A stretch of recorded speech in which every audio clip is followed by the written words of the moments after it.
Hey, what's going on everybody? Product Probe Quick Reviews back at you with another knife review. Today we're looking at a small classic folding pocket knife by Jabe's Cutlery. This thing's actually pretty cool. Got your bone handle right here. It's not a real bone handle, it's just a plastic right here giving it that a look. But got your right here aluminum bolsters on both sides. Got your nail nicks right here for your larger blade. Let's check it out. I don't really have fingernails for these type knives. Non-locking right here, just a classic style clip point blade.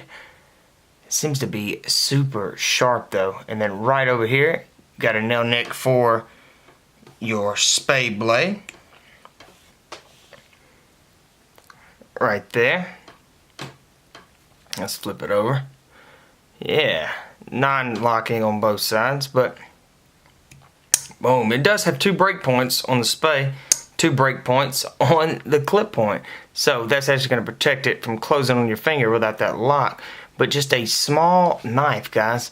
I mean, that's how large that knife is. But just a quick review. If you want to see a more in-depth review, be sure to go check out our other channel at Product Probes, and I will see y'all in the next one.